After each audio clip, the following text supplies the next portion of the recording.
Good morning mga kapaksiw, buhay mahirap. Ayan, slice tayo ng sayote. Alam niyo mga kapaksiw, every morning, busy si Ate Beth, nagluluto po kasi ako. Mayroon akong maliit na tindahan doon sa labas ng bahay ko sa may covered court ng Block 46. Kaya mga kapaksiw, minahal ko yan. Alam niyo bakit? 25 years na po sa buhay ko yan. Namatayan na lang ng mister ko. Andyan pa rin siya nakatayo. Alam niyo ba mga kapaksiw kung sino ang forever ko? Yung aking tindahan. Kasi habang nabubuhay ako, andyan ako sa kanya. Napaka-the best talaga sa buhay ko. Alam niyo bakit? Hindi talaga niya ako iniwan ng aking tindahan na yan. Kahit nasa sidewalk lang yan, maliit lang, cart lang yan, nabubuhay kaming magpamilya. Napagpatapos ko yung mga anak ko, nakapagpundar ako ng 5 bahay. Kaya hindi ko talaga ipagpalit yung aking hanap buhay na yan mga kapaksiw. Alam niyo bakit? Totoo po yung story na to.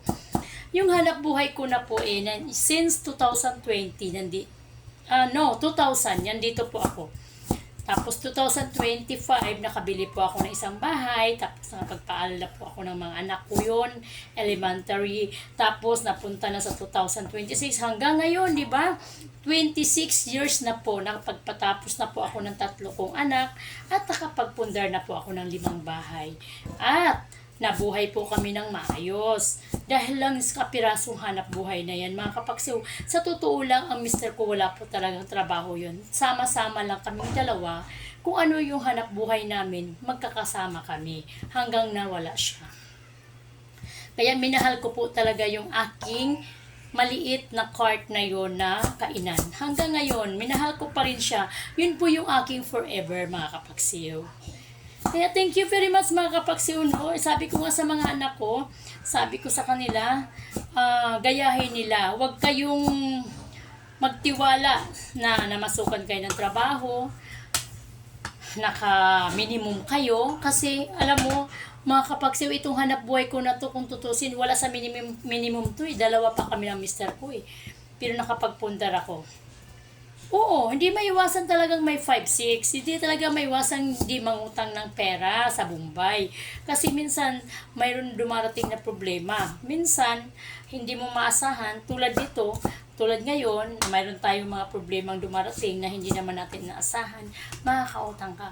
Pero, magpapasalamat tayo mga kapaksiw sa mga Indiano. Dahil ang mga Indiano, sila lang po yung nagpapautang sa mga Pilipino. Ang mga Pilipino nagpapautang din, pero hindi tulad ng Indiano na sila ang nag-aalok ng kanilang pera. Ang mga Pilipino, tayo yung lalapit sa kanila at makiusap para mangutang. Pero ang Indiano, sila yung nakiusap sa atin para silang utangan. Diba? Totoo po ba yon? Kaya, diba? Kaya mga kapaksiw, yun ang sinasabi ko. Talagang strong lang po tayo at dumaan lang po tayo sa magandang proseso para hindi po tayo magkamali. Pero minsan nagkakamali tayo. Bye-bye and good morning mga kapaksiw!